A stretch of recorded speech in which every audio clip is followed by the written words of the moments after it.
Hi students, आज मैं CA final के पेपर नंबर 6 आईबीएस के बारे में आपसे बात करूंगा कि इस आईबीएस के पेपर का पर्पज क्या है, क्यों आईसीएआई ने इसको इंट्रोड्यूस किया है और क्या स्टूडेंट्स को प्रैक्टिकल डिफिकल्टीज आ रही है।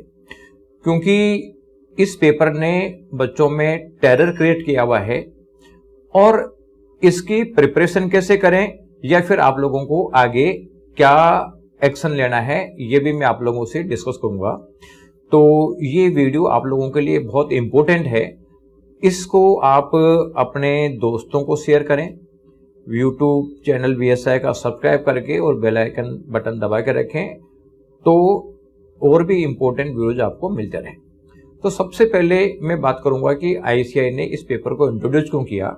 आईसीएआई का पर्पज ये था कि कोई भी जब रियल लाइफ सिचुएशन आती है तो उसमें एक प्रैक्टिकल एस्पेक्ट होता है। कोई भी जो सिनेरियो होता है उस सिनेरियो में उसमें एफआर की अकाउंटिंग भी करनी होती है, एएफएम के डिसीजन भी लेने होते हैं, कॉस्ट भी कैलकुलेट करनी होती है, साथ में जो लीगल एस्पेक्ट है वो भी देखना होता है, ऑडिटिंग एस्पेक्ट भी देखना होता है, टैक्सेशन का डीटीआईडी भी देखना होता है। तो एक कुछ प्रॉब्लम्स दी जाए जिसमें सारी चीजें कवर हो जाए। तो ये आईसीएआई का पर्पज था। आईसीएआई का एक ड्रीम पेपर था ये कि ये एक बहुत इंपॉर्टेंट पेपर है, ये बहुत जबरदस्त चेंजेस ला देगा। लेकिन इस पेपर में प्रैक्टिकल डिफिकल्टीज बहुत सारी है। प्रैक्टिकल डिफिकल्टीज क्या है? पहला तो ये होने को तो ओपन बुक सिस्टम है, यानी आप उसको बुक में से देख के कर सकते हैं, लेकिन प्रैक्टिकली अगर कोई बच्चा चाहे कि मैं बुक में से देख के कर दूंगा तो उसका तो एक क्वेश्चन भी नहीं हो पाएगा। तो यहां पे मैं बात करता हूं कि किन किन बच्चों को ज्यादा दिक्कत है। तो पहले तो है जो बच्चे जिन्होंने फर्स्ट ग्रुप पहले क्लियर कर लिया और अब सेकंड ग्रुप कर रहे हैं और फर्स्ट ग्रुप क्लियर करें उसको ज्यादा टाइम हो गया है, तो उसके लिए तो ये मान लो कि सीए करना बहुत बड़ा डिफिकल्ट काम हो गया। क्यों? क्योंकि इसके जो 7 पेपर्स हैं, 7 सब्जेक्ट्स हैं, 7 सब्जेक्ट्स में से जो आपके 3 सब्जेक्ट तो फर्स्ट ग्रुप में हैं, जो एफआर, एएफएम और ऑडिट का।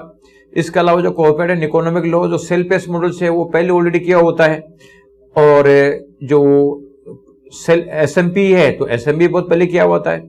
तो ये कुल मिला के 5 पेपर बहुत पहले करे होते हैं और सेकंड ग्रुप के समय वो डीटीआईडी पढ़ता है। इसका मतलब है कि अगर उसको आईबीएस क्लियर करना है तो 5 सब्जेक्ट की स्टडी उसको दोबारा और करनी पड़ेगी। अब प्रॉब्लम ये आती है कि अगर बोथ ग्रुप एक साथ करने की कैपेसिटी नहीं थी, जब भी तो उसने एक एक ग्रुप करके एग्जाम दिया। तो कुल मिला के ये सेकंड ग्रुप तो बोथ ग्रुप से भी ज्यादा हो गया और उन बच्चों को बहुत बड़ी डिफिकल्टी आ रही है, क्योंकि पास करना है तो पूरे के पूरे 7 सब्जेक्ट उसको पढ़ने पड़ेंगे और 7 सब्जेक्ट पढ़ने पड़ेंगे तो पढ़ना बहुत मुश्किल है, इसलिए तो उसने एक एक करके ग्रुप दिया है। तो ऐसे बच्चों का सीए बढ़ना एक बहुत बड़ा प्रॉब्लमेटिक लग रहा है। इवन जो बच्चा फर्स्ट ग्रुप का एग्जाम दे रहा है वो भी इस टेरर में है कि मेरे का सेकंड ग्रुप कैसा होगा, क्योंकि वो भी एक ग्रुप दे रहा है तो इसका मतलब है कि उसको भी लग रहा है कि बहुत ग्रुप एक साथ नहीं हो सकते, लेकिन उसको भी सेकंड ग्रुप करना है तो इसका मतलब कि पूरा करना पड़ेगा। इवन जो बच्चा बहुत ग्रुप दे रहा है उस बहुत ग्रुप में भी जो 2 सेल्फ पेस मॉडल के पेपर हैं जो आईबीएस के पार्ट होते हैं वो बच्चा बहुत पहले कर लेता है, और जब एग्जाम की प्रिपरेशन कर रहा होता है तो 5 सब्जेक्ट की प्रिपरेशन करता है और उन 2 सब्जेक्ट में से जो क्वेश्चन आते हैं वो नहीं कर पाता, तो उसको भी 2 सब्जेक्ट और एडिशनल पढ़ने पड़ेंगे। तो लग तो ऐसा रहा है कि साहब हमारे सब्जेक्ट कम हो गए, लेकिन वास्तव में सब्जेक्ट कम नहीं हुए। और फिर जब लास्ट का जो आईबीएस का पेपर है उस दिन जो 1.5 डेज का टाइम मिलता है, 1.5 डेज में 5+2 सब्जेक्ट्स का रिवाइज करना, ओवरऑल रिवाइज करना, ये बहुत मुश्किल हो जाता है। तो कुल मिला के ये बच्चों के लिए एक टेरर क्रिएट कर रहा है कि हमारा सीए हो भी पाएगा कि नहीं हो पाएगा, और ये बहुत बड़ी प्रॉब्लम है। अब सीधी सी बात है, इस प्रॉब्लम का सोल्यूशन क्या है? इस प्रॉब्लम का सोल्यूशन के लिए देखो 2 चीजें। एक तो है कि हम इसको स्टडी करें तो इसका मतलब है कि सभी को अपन बराबर टाइम देकर और उसको रेगुलरली पढ़ते रहें, और जो 5 सब्जेक्ट प्रिपेयर करेंगे तो साथ में 2 सब्जेक्टों का भी ऊपर से अपन रिवीजन करते रहें, जिससे कि मतलब ओवरऑल एक जनरल नॉलेज तो उन सब की हमें क्लियर हो जाए। तो ये तो हो गया एक प्रैक्टिकल एस्पेक्ट जो आईसीएआई ने कहा वो किया है। लेकिन मेरे ख्याल से जब आईसीआई ये डिसाइड कर रहा था कि यार ये ले ले हम, तो हो सकता है कि उनके माइंड में उस समय ये नहीं रहा हो कि ये बच्चों को प्रैक्टिकल डिफिकल्टी आएगी। जिस बच्चे ने फर्स्ट ग्रुप क्लियर कर लिया, सेकंड ग्रुप मान लीजिए 3-4 अटेम्प्ट के बाद में देता है, तो उसके लिए पास करना बहुत मुश्किल हो जाएगा। हो सकता है आईसीआई ने भी जब पेपर फ्रेम किया हो उस समय उनके माइंड में ये प्रैक्टिकल डिफिकल्टी नहीं आई हो। तो अब आपका ये रेस्पॉन्सिबिलिटी बनता है कि चलो पढ़ाई तो आप कंटिन्यू करें, क्योंकि जब तक चेंजेस नहीं हो सकते जब तक तो आपको एग्जाम उसी हिसाब से देनी है, लेकिन आईसीआई की नॉलेज में तो कम से कम आप लोगों को लाना चाहिए। और आईसीआई की नॉलेज में लाने के लिए आपको क्या करना पड़ेगा, आपको ये विद लॉजिकल रीजनिंग आईसीआई को मेल करनी पड़ेगी। आईसीआई का जो एग्जाम डिपार्टमेंट है, बोर्ड ऑफ स्टडीज डिपार्टमेंट है, और इस पर जो सेंट्रल काउंसिल मेंबर्स है, उनकी नॉलेज में ये चीज आना जरूरी है कि साहब ये वास्तव में प्रैक्टिकल डिफिकल्टी है। विद लॉजिकल रीजनिंग के साथ आप लिख के दोगे तो वो भी एक ह्यूमन पर्सन ही है, इंसान ही है, तो वो भी समझेंगे कि यार वास्तव में प्रैक्टिकल डिफिकल्टी है और इसकी वजह से सीए एग्जाम पास करने में प्रॉब्लम आ रही है।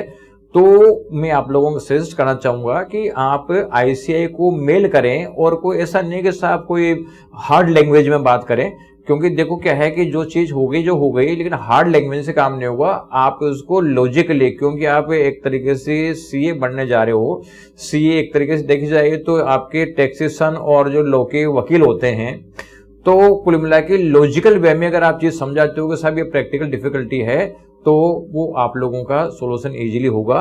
केवल अपन हार्ड लैंग्वेज यूज करते रहे, ब्लेम करते रहे, उससे पर्पस सोल्व नहीं होगा। तो आप जो सेंट्रल काउंसिल मेंबर्स हैं उनका आपको मेल एड्रेस जो है आईसीआई की वेबसाइट से मिल जाएगा। इसके अलावा बोर्ड ऑफ स्टडीज है, जो आपका एग्जाम डिपार्टमेंट है, इनको आप लॉजिकल विद रीजन आप मेल लिखें, या फिर आप आईसीआई को ये सजेशन भी दे सकते हैं कि साहब आपको आईबीएस का पेपर रखना ही है, तो इसमें सिलेबस डिफाइन किया जा सकता है जो एक सब्जेक्ट के बराबर हो। जैसे मान लीजिए कुछ चैप्टर एफआर के ले लिए, कुछ चैप्टर एएफएम के ले लिए, कुछ चैप्टर आपके ऑडिट के ले लिए, कुछ डीटीआईडीटी के ले लिए, और लॉ के और जो आपका एसएमपी है उसके कुछ चैप्टर ले लिए। यानी उन चैप्टर्स का सबका टोटल लगभग इतना सा हो कि सब एक पेपर के बराबर उसका वेटेज आ जाए। तो ये एक इसकी प्रैक्टिकल अप्रोच हो सकती है। तो इससे आईसीआई का भी पर्पस सोल्व हो जाएगा कि हाँ साहब हमने एक मल्टी डिसिप्लिनरी जो केस स्टडी आपको दे दी, और साथ में बच्चों पे भी ज्यादा लोड नहीं पड़ेगा। तो ये भी आप सजेशन आईसीआई को दे सकते हैं कि आप पेपर नहीं हटाना चाहते तो सिलेबस को लिमिटेड करके, और जो इंपोर्टेंट चैप्टर सबके हैं उसके बेसिस पे सिलेबस डिफाइन करके आप केस स्टडी प्रोवाइड करें। तो ये सजेशन भी आप साथ में आईसीआई को दे सकते हैं। तो आप मेल करें, मेल में अपनी डिफिकल्टी बताएं, और ये सजेशन आप आईसीआई को प्रोवाइड करें, तो हो सकता है कि आईसीआई आप इसके ऊपर कुछ एक्शन ले। Thank you.